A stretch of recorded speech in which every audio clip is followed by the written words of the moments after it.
दिन दहाड़े किसी जमीन पर बने ढांचे को ढाकर उस पर कब्जा कर लिया जाता है। पुलिस प्रशासन चाहकर भी कुछ नहीं कर पाती। इसे प्रशासन और पुलिस की मजबूरी कहें, कमजोरी कहें या फिर विवशता कि वह अपनी मौजूदगी में भी ऐसा होकर टुकुर टुकुर ताकते रह जाते हैं। आंखों के सामने ही अराजक तत्वों की ओर से जमीन पर बने ढांचे को जमींदोज कर उस पर कब्जा कर लिया जाता है। यह मामला है जरेडी अंचल क्षेत्र के केंदुआडीह मौजा का। यहाँ जिन 2 प्लॉटों पर कब्जा जमाया जाता है वो दोनों प्लॉट DPLR के हैं। DPLR द्वारा 10-10 डिसमिल क्षेत्रफल के इन प्लॉटों का पर्चा बोकारो स्टील के विस्थापित नागेंद्र नाथ दत्ता और महेश्वर कुमार को जारी किया गया था।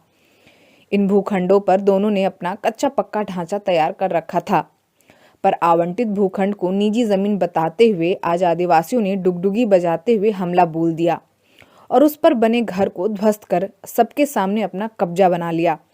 DPLR के पर्चाधारी देखते रहे और डुगडुगी पीटने वाले उत्पात करते रहे।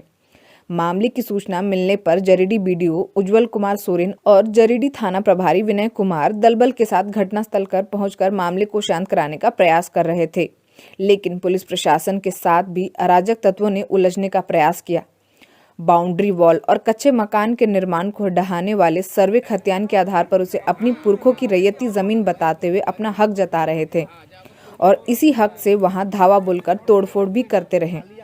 पर्चाधारी न्याय की गुहार और दोषियों पर कानूनी कार्रवाई की मांग करते हुए DPLR द्वारा आवंटित भूखंड पर कब्जा दिलाने की मांग को लेकर निदेशक परियोजना एवं भूमि पुनर्वास बोकारो के पास पहुंचे हैं। अब देखने वाली बात होगी कि सरकार किसके हक में फैसला लेती है। न्यूज विंग के लिए बोकारो से मनोज शर्मा की report. Giridih is a small place and we have like very less facilities in terms of education and this kind of infrastructure. It came to our mind that basically there should be good opportunities for the students of Giridih, those who are leaving the town and going outside for studies, their higher studies and their education. I wanted my son to start with the coding classes, so I researched it online. I got through all the reviews and everything. Then I got in touch with the White Hat representatives and I was very happy with the progress and all how he was doing.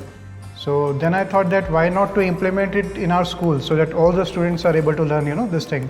I started coding because we can make our thoughts real. We can interact with the computer. White Hat Junior is helping me to create a web browser.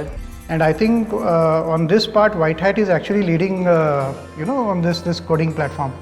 It is definitely a very good platform and one should implement in every school.